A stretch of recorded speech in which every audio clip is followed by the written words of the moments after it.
ನಮಸ್ಕಾರ ಕನ್ನಡ ಒನ್ಗೆ ಸ್ವಾಗತ. ನಾನು ಭಾಗ್ಯನಾರಾಯಣ ಬೊಗ್ಗೋರ್ಪು. ನಿಮಗೆಲ್ಲ ಗೊತ್ತಿರೋ ಹಾಗೆ ಒಂದು ತಿಂಗಳಿಂದ ಮೈಕ್ರೋ ಫೈನಾನ್ಸ್ ಕಲೆಕ್ಷನ್ ಹಾವಳಿ ಬಗ್ಗೆ ದೊಡ್ಡದಾದಂತಹ ಸುದ್ದಿಗಳು ಬರ್ತಾ ಇದೆ. ಅಲ್ಲಿ ಇಲ್ಲಿ ಮೈಕ್ರೋ ಫೈನಾನ್ಸ್ ಕಂಪನಿಗಳು ಅಪಾಯಿಂಟ್ ಮಾಡಿಕೊಂಡಿರುವಂತಹ ರಿಕವರಿ ಏಜೆಂಟ್ಗಳು ಕಿರುಕುಳ ಕೊಡ್ತಾರೆ. ಮಾನಸಿಕವಾಗಿ, ದೈಹಿಕವಾಗಿ ಯಾವೆಲ್ಲ ರೀತಿಯಲ್ಲಿ ಕೊಡ್ತಿದ್ದಾರೆ.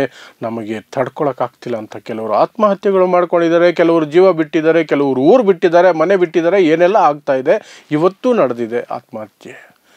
ಈ ಹಿನ್ನೆಲೆಯಲ್ಲಿ ಎಲ್ಲ ಕಡೆ ಚರ್ಚೆ ಆಗಿರೋದ್ರಿಂದ ಅದಕ್ಕೊಂದು ಸುಗ್ರೀವಾಜ್ಞೆ ತರಬೇಕು. ಈ ರೀತಿ ಕಿರುಕುಳವನ್ನು ಜನರಿಗೆ ಕೊಡೋ ಹಾಗಿಲ್ಲ ಅಂತ ರಾಜ್ಯ ಸರ್ಕಾರ ತಾನು ಸಹ ಏನೋ ಮಾಡ್ತಿದ್ದೀನಿ ಅಂತ ತೋರಿಸೋದಕ್ಕೆ ಒಂದು ಸುಗ್ರೀವಾಜ್ಞೆಯನ್ನು, ಕರಡನ್ನು ಸಿದ್ಧ ಮಾಡಿ ರಾಜ್ಯಭವನಕ್ಕೆ ಕಳಿಸ್ಕೊಡ್ತು. ರಾಜ್ಯಪಾಲರು ಥಾವರ್ ಚಂದ್ ಗೆಹ್ಲೋಟ್ ಅವರು ಸುದೀರ್ಘವಾಗಿ ಅದನ್ನು ಸುಮಾರು 4-5 ದಿನ ಅದರಲ್ಲಿ ಕಣ್ಣಾಡಿಸ್ಬಿಟ್ಟು ಇವತ್ತು ಇಲ್ಲ ಇದು ಸರಿ ಇಲ್ಲ ಅಂತ ವಾಪಸ್ ಕಳಿಸಿದ್ದಾರೆ. ಸೈನ್ ಹಾಕಲಿಲ್ಲ ಅವರು.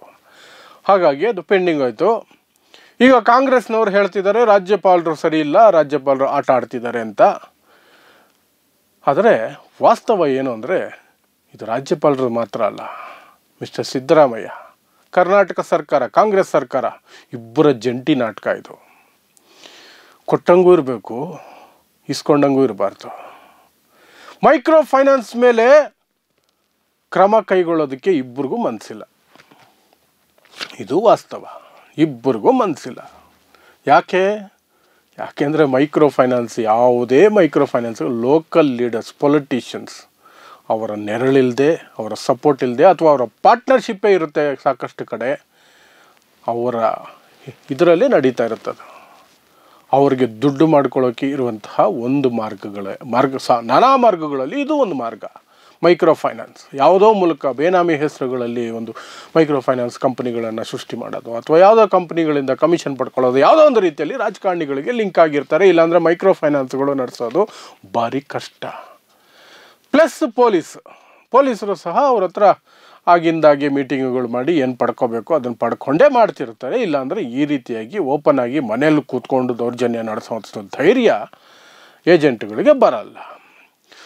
ಹಾಗಾಗಿ ಈ ಮೈಕ್ರೋ ಫೈನಾನ್ಸ್ನ ಸುಗ್ರೀವಾಜ್ಞೆ ಏನಿದೆಯಲ್ಲ, ಆರ್ಡಿನೆನ್ಸ್, ಇದು ವಾಪಸ್ ಬಂದಿರೋದ್ರಲ್ಲಿ ಆಶ್ಚರ್ಯ ಏನಿಲ್ಲ. ಆಶ್ಚರ್ಯ ಇರೋದು ಒಂದೇ ಜಾಗದಲ್ಲಿ. ನಾನು ಅಂದ್ಕೊಂಡಿದ್ದೆ ರಾಜ್ಯಪಾಲರು ಅಂಕಿತ ಹಾಕ್ಬಿಡ್ತಾರೆ, ಆದರೆ ಕೋರ್ಟಲ್ಲಿ ಇದು ಬಿದ್ದೋಗುತ್ತೆ ಅಂತ. ಯಾಕೆಂದರೆ ಅದರಲ್ಲಿ ಸಿದ್ದರಾಮಯ್ಯ ಸರ್ಕಾರ ಕೊಟ್ಟಿರುವಂತಹ ಕ್ಲಾಸ್ ಇದೆಯಲ್ಲ, ಅದು ಕೋರ್ಟಲ್ಲಿ ಈಸಿಯಾಗಿ ಬಿದ್ದು ಹೋಗುವಂತಹ ಕ್ಲಾಸ್. ಬೇಕು ಅಂತ ಉದ್ದೇಶಪೂರ್ವಕವಾಗಿ ಕೊಟ್ಟಿರೋದು. ಕೋರ್ಟ್ಗೆ ಹೋಗಲಿ, ನಾವು ಜನರಿಗೆ ಏನು ಹೇಳ್ತೀವಿ, ಸುಗ್ರೀವಾಜ್ಞೆ ಕೊಟ್ಟಿದ್ದೀವಿ, ನಿಮಗೇನಾದ್ರು ತೊಂದರೆ ಆದರೆ ನಾವು ಸುಮ್ಮನೆ ಇರ್ತೀವ? ನೋಡಿ ಸುಗ್ರೀವಾಜ್ಞೆ ಕೊಟ್ಟಿದ್ದೀವಿ ಅಂತ ಜನರಿಗೆ ತೋರಿಸ್ಬೇಕು. ಅದು ಕೋರ್ಟ್ಗೆ ಹೋಗಬೇಕು.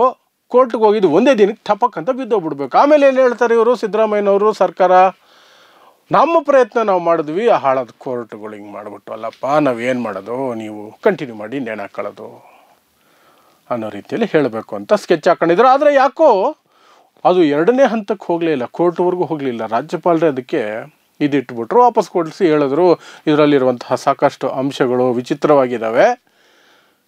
ಅದರ ಜೊತೆಗೆ ಇನ್ನೇನು ಬಜೆಟ್ ಅಧಿವೇಶನ ಆರಂಭ ಆಗುತ್ತೆ, ಯಾಕೆ ಸುಗ್ರೀವಾಜ್ಞೆ, ಸದನದಲ್ಲೇ ನೀವು ಚರ್ಚೆ ಮಾಡಿ ಅಲ್ಲಿಂದ ಅಂಗೀಕಾರ ತಗೊಂಡು ನನಗೆ ಕಳಿಸ್ಕೊಡಿ, ತಿದ್ದುಪಡಿ ಮಾಡಿ ಕಳಿಸ್ಕೊಡಿ, ಹೇಗೂ ಬಜೆಟ್ ಸೆಷನ್ ಆರಂಭ ಆಗುತ್ತಲ್ಲ ಅಂತ ಹೇಳಿ ಅವರು ಪಕ್ಕಕ್ಕೆ ತಳ್ಳಿದ್ರು ಫೈಲನ್ನು. ಹಾಗಾದರೆ ರಾಜ್ಯಪಾಲರು ಏನೆಲ್ಲ ಅಂಶಗಳನ್ನು ತಗೊಂಡ್ರು, ಅವ್ರು ಹೇಳಿರೋದ್ರಲ್ಲೂ ಸತ್ಯ ಇದೆ. ಈಗಾಗಲೇ ಜಾರಿಯಲ್ಲಿ ಇದೆ ಕೆಲವು ಕಾನೂನುಗಳು. ಕಲೆಕ್ಷನ್ಗೆ ಯಾವ ಟೈಮಿಂದ ಯಾವ ಟೈಮ್ಗೆ ಹೋಗಬೇಕು, ರಿಕವರಿಗೆ ದುಡ್ಡು ವಾಪಸ್ ಕೇಳೋದಕ್ಕೆ ಯಾವ ರೀತಿ ನಡ್ಕೋಬೇಕು, ಹೇಗೆ ಟೈಮ್ ಕೊಡಬೇಕು, ಹೇಗೆ ನೋಟಿಸ್ ಕೊಡಬೇಕು, ಯಾವ ಪ್ರೋಸೆಸ್ಸನ್ನು ಫಾಲೋ ಮಾಡಬೇಕು, ಅದೆಲ್ಲ ಆಲ್ರೆಡಿ RBI ಗೈಡ್ಲೈನ್ಸ್ ಇದೆ. ಅದನ್ನು ಫಾಲೋ ಮಾಡೋ ರೀತಿಯಲ್ಲಿ ಪೊಲೀಸರು ಮತ್ತು ಸ್ಥಳೀಯ ಆಡಳಿತ ನೋಡಿಕೊಂಡ್ರೆ ಸಾಕಲ್ಲ. ಹೊಸ ಸುಗ್ರೀವಾಜ್ಞೆ, ಹೊಸ ಕಾಯ್ದೆ ಹಾಕಬೇಕು ಅಂತ ರಾಜ್ಯಪಾಲರು ಕೇಳಿದರು. ಎಸ್, ಟ್ರೂ, ಅದು ಇರೋ ಕಾನೂನನ್ನೇ ಜಾರಿ ಮಾಡಿದ್ರೆ ಸರಿಯಾಗಿ, ಸ್ಟ್ರಿಕ್ಟಾಗಿ, ಪೊಲೀಸರಿಂದ ಹಿಡಿದು ಎಲ್ಲರೂ ಕೆಲಸ ಮಾಡಿದ್ರೆ ಕರೆಕ್ಟಾಗಿ ಬೇಕಾಗಿಲ್ಲ. ಹೊಸ ಕಾನೂನು ನಿಜವಾಗ್ಲೂ ಬೇಕಾಗಿಲ್ಲ. ಇನ್ನೊಂದು 5 ಲಕ್ಷ ದಂಡ ಅಂತ ಹೇಳ್ತೀರಿ ಕಿರುಕುಳ ಕೊಟ್ಟಂತಹ ಪ್ರಕರಣಗಳಲ್ಲಿ. ಯಾರಿಗೆ? ಮೈಕ್ರೋ ಫೈನಾನ್ಸ್ ಕಂಪನಿಗಳಿಗೆ 5 ಲಕ್ಷದವರೆಗೆ ದಂಡ ಅಂತ ಹೇಳ್ತೀರಿ. ಅವ್ರು ಸಾಲ ಕೊಡೋದಕ್ಕೆ ಅವ್ರಿಗೆ ಪರ್ಮಿಷನ್ ಇರೋದೇ ಮ್ಯಾಕ್ಸಿಮಮ್ 3 ಲಕ್ಷ. 3 ಲಕ್ಷ ಸಾಲಕ್ಕೆ 5 ಲಕ್ಷ ದಂಡನ, ಇದೇನೋ ಅವೈಜ್ಞಾನಿಕ ಅಂತ ರಾಜ್ಯಪಾಲರು ಕೇಳಿದ್ದಾರೆ. ಇನ್ನೊಂದು 10 ವರ್ಷ ಜೈಲು ಅಂತ ಹೇಳಿದ್ದಾರೆ. 10 ವರ್ಷ ಜೈಲು ಅತಿ ಆಗಲಿಲ್ವಾ? ಸಾಲ ವಾಪಸ್ ಕೇಳಿದ್ದಕ್ಕೆ 10 ವರ್ಷ ಜೈಲಿಗೆ ಕಳಿಸ್ತೀನಿ ಅನ್ನೋ ಸರಿನಾ ಅಂತ ರಾಜ್ಯಪಾಲರು ಕೇಳಿದ್ದಾರೆ. ಅದರ ಜೊತೆಗೆ ಮುಖ್ಯವಾಗಿ ಅವರು ಎತ್ತಿರೋ ಪ್ರಶ್ನೆ, ನಿಮ್ಮ ಸುಗ್ರೀವಾಜ್ಞೆಯಲ್ಲಿ ಬರೀ ಸಾಲ ತಗೊಂಡಿರೋರಿಗೆ ರಕ್ಷಣೆ ಇದೆಯೇ ಹೊರತು ಸಾಲ ಕೊಟ್ಟವ್ರ ಗತಿ ಏನು? ಅವ್ರನ್ನ ನಡು ಬೀದಿಯಲ್ಲಿ ಬಿಟ್ಬಿಟ್ರ? ಸಾಲ ಕೊಡೋದೇ ತಪ್ಪಾ? ಹಂಗಾದ್ರೆ ಅವರು ರಿಕವರಿನೇ ಮಾಡ್ಕೋಬಾರ್ದ, ವಾಪಸ್ ಕೇಳಲೇಬಾರ್ದ? ಆ ರೀತಿ ಇದೆ ನಿಮ್ಮ ಸುಗ್ರೀವಾಜ್ಞೆ ಅಂತ ರಾಜ್ಯಪಾಲರು ಹೇಳಿದ್ರು. ಅದು ರಾಜ್ಯಪಾಲರ ಒಂದು ಕಥೆ. ಆದರೆ ಈ ಕಡೆ ನಾವು ಈ ಸುಗ್ರೀವಾಜ್ಞೆಯಲ್ಲಿ ಏನೇನು ಅಂಶಗಳಿತ್ತು, ಕೋರ್ಟ್ಗೆ ಹೋಗಿದ್ರೆ ತಪ್ಪಕ್ಕಂತ ಬಿದ್ದೋಗುವಂತಹ ಅಂಶಗಳು ಅನ್ನೋದನ್ನು ನೋಡೋದಾದರೆ ನಾನು ಹೇಳ್ತೀನಿ, ಅದು ಉದ್ದೇಶಪೂರ್ವಕವಾಗಿ ಆ ಅಂಶಗಳನ್ನು ಹಾಕಿದ್ರು. ಕೋರ್ಟ್ಗೆ ಹೋಗಲಿ ಬಿದ್ದೋಗಲಿ, ನಾವು ಮಾಡ್ದಂಗೂ ಇರಬೇಕು, ಜನರಿಗೆ ಯಾವ ರಿಲೀಫು ಸಿಗಬಾರ್ದು ಅಂತ. ಮೈಕ್ರೋ ಫೈನಾನ್ಸ್ ಕಂಪ್ನಿಗಳನ್ನು ಸಾಕೋರು, ಅದರಿಂದ ಲಾಭ ಪಡ್ಕೊಳ್ಳೋರು ಎಲ್ಲ ಪಕ್ಷದಲ್ಲೂ ಇದ್ದಾರೆ. ಕಾಂಗ್ರೆಸ್ಸಲ್ಲೂ ಇದ್ದಾರೆ, BJPಯಲ್ಲಿದ್ದಾರೆ, JDS ಇದ್ದಾರೆ, ಪೊಲೀಸರಲ್ಲೂ ಇದ್ದಾರೆ, IAS IPS ಎಲ್ಲ ಕ್ಷೇತ್ರಗಳಲ್ಲೂ ಇದ್ದಾರೆ. ಅವರು ಮೈಕ್ರೋ ಫೈನಾನ್ಸನ್ನು ಸಾಯೋದಕ್ಕೆ ಬಿಡೋದೇ ಇಲ್ಲ ಅವರು.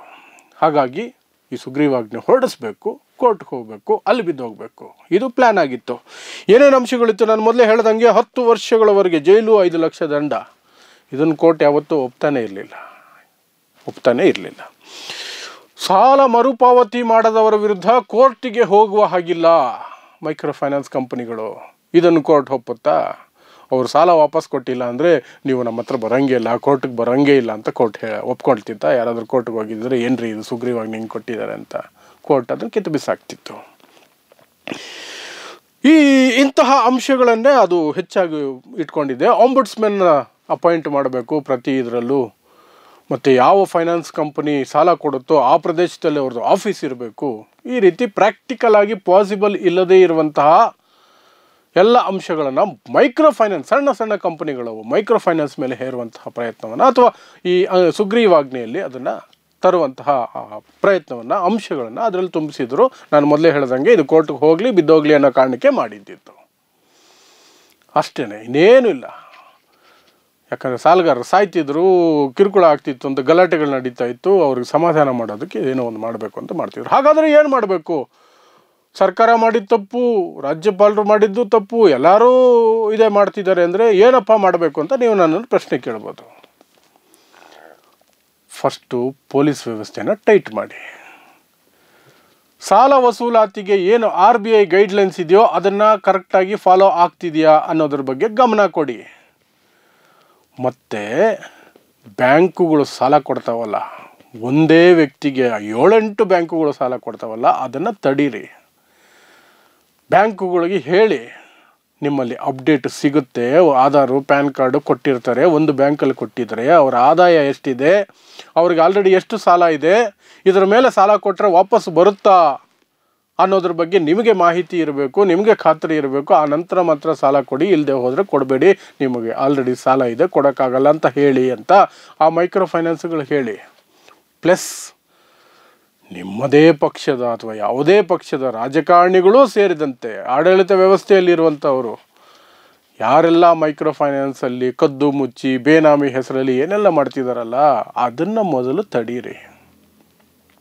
ಇದೆಲ್ಲದರ ಜೊತೆಗೆ ರೈತರಿಗೆ ಅವರ ಫಸಲೇನಿದೆಯಲ್ಲ ಅದಕ್ಕೆ ಒಳ್ಳೆ ಬೆಲೆ ಕೊಡಿ. ಅವರು ಸಾಲ ಮಾಡ್ದಂಗೆ ನೋಡ್ಕೊಳ್ಳಿ. ರಸಗೊಬ್ಬರಗಳನ್ನು ಸಮಯಕ್ಕೆ ಕೊಡಿ. ರಸಗೊಬ್ಬರಗಳ ಮೇಲೆ ಅಥವಾ ಬೀಜಗಳ ಮೇಲೆ ಇರುವಂತಹ ಸಬ್ಸಿಡಿಯನ್ನು ಜಾಸ್ತಿ ಮಾಡಿ, ಬೆಂಬಲ ಬೆಲೆ, ಒಳ್ಳೆಯ ಬೆಂಬಲ ಬೆಲೆ ಕೊಡಿ. ಮೋದಿ ಕೊಡಲಿಲ್ಲ ಅಂತ ನೀವು ಕೊಡಲಿಲ್ಲ ಅಂತ ಮೋದಿ, ಹೀಗೆ ಹೇಳಿಕೊಂಡು ಕತೆ ಕಟ್ಟೋದು ಬೇಡ. ಮೋದಿ ಕೊಡಲ್ಲ. ಮೋದಿಯವರಿಗೆ ಈ ದೇಶದ ಪ್ರಜೆಗಳು ಏನಾದರೂ ಚಿಂತೆ ಇಲ್ಲ. ತಾನು ದಿನಕ್ಕೆ 20 ಸಲ ಡ್ರೆಸ್ ಬದಲಾಯಿಸಬೇಕು, 45 ಫೋಟೋ ಕ್ಲಿಕ್ಕಿಸ್ಕೋಬೇಕು, 80 ವಿಡಿಯೋ ಬರಬೇಕು. ಇಷ್ಟಕ್ಕೆ ಆ ಮನುಷ್ಯ ಬದುಕ್ತಾ ಇರೋದು. ಅಲ್ಲಿ ತೋರಿಸಿ ಇಲ್ಲಿ ಈ ಜನನ ಕೊಲ್ಲಬೇಡಿ. ಪ್ಲಸ್ ಈ ರೀತಿ ಕೋರ್ಟಲ್ಲಿ ಬಿದ್ದೋಗೋ ರೀತಿಯಂತಹ ಅಂಶಗಳನ್ನ ಹಾಕೋದು, ರಾಜ್ಯಪಾಲರು ಕೋರ್ಟಲ್ಲೇ ಬಿದ್ದೋಗುವಂತಹ ಅಂಶಗಳನ್ನು ಹಾಕೋದು, ಈ ರೀತಿ ಅಂಶಗಳನ್ನು ಹಾಕಿ ನಾವು ಮಾಡಿದ್ವಿ ಅವರು ಒಪ್ಕೊಳ್ಳಿಲ್ಲ ಅಂತ ನುಣುಚ್ಕೊಳ್ಳುವಂತಹ ರೀತಿಯಾದಂತಹ ಆರ್ಡಿನೆನ್ಸ್ಗಳನ್ನು, ಸುಗ್ರೀವಾಜ್ಞೆಗಳನ್ನು ತರಬೇಡಿ, ಕಾಯ್ದೆಯನ್ನು ತರಬೇಡಿ, ಕಾನೂನು ಮಾಡಬೇಡಿ. ಒಳ್ಳೆ ಮನಸ್ಸಿಂದ ಜನರಿಗೆ ಒಳ್ಳೆಯದಾಗಬೇಕು ಅಂತ ಜನರಿಗೋಸ್ಕರ ಏನಾದರೂ ಮಾಡಿ, ನಿಜವಾಗ್ಲೂ ಒಳ್ಳೆಯದಾಗತ್ತೆ ಅಷ್ಟೇ. ನೋಡ್ತಾ ಇರಿ ಸಮಾಜಕ್ಕಾಗಿ ಕನ್ನಡ 1 ನ್ಯೂಸ್. ನಮಸ್ಕಾರ.